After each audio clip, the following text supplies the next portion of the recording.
I mean, if we move on to kind of the next block of content that we've got today, part 2, looking at managing operational risk in times of uncertainty. And just to riff off what we've got here on the slide, geopolitical polarization, very topical and timely right now. Very Social current. and civil unrest, last week, as it were. Extremist actions, new and emerging forms of crime, and indeed, these are shaping the ever-evolving risk landscape around us, both here and in the next. And from real estate to retail centres, logistic hubs to corporate HQs, our intelligence, as it were, the briefs, the reports, etc., they help organizations prepare for and respond to threats before they become risks. And to expand upon that, what we're really seeing at the minute in the world of security and risk is that security organizations and functions within businesses, they are being asked to deal with the old school threats and the risks associated with these that they've always dealt with, whether it's crime, whether it's kind of protests and unrest and just general security incidents and issues. Then we're seeing the emergence of the new standard of threats that the organizations are being asked to deal with. Things like, what's happening now as it relates to kind of terrorism and extremism, what that means for natural disasters, environmental kind of concerns, as it were.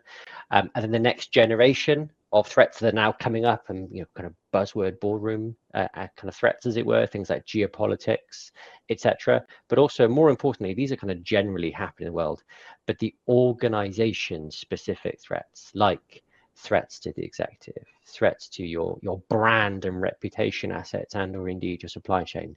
Security teams are again, it's a moment of opportunity, but it's almost the same, a moment of challenge and rising to that challenge to be able to deal with the old school all the way through to the next generations of kind of threats and risks. What are you particularly seeing in that space, going from the old all the way through to the new, Neil? Yeah, I think it's a really interesting observation that you highlight around just those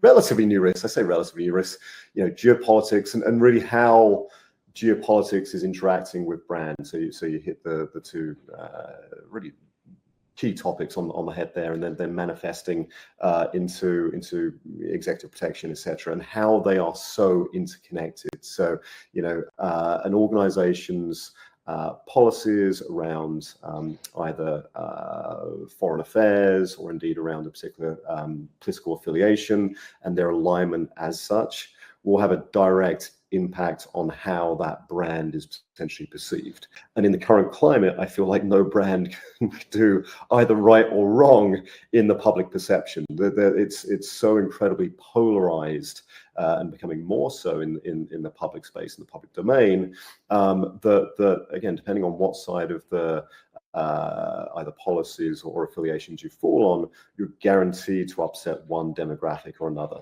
And that means that the potential risk of direct action is increased significantly. And to your point, that could be direct action targeting your facilities, direct action targeting your staff, and as we've seen in most recent months, direct action targeting executives, and direct action targeting executives because of the perception of the brand and the perception of an industry broadly. And so those are becoming so intertwined that a security team needs to have an understanding of each of those elements and those layers and potentially how they interact from the very macro view down to very, very hyper-focused direct threats.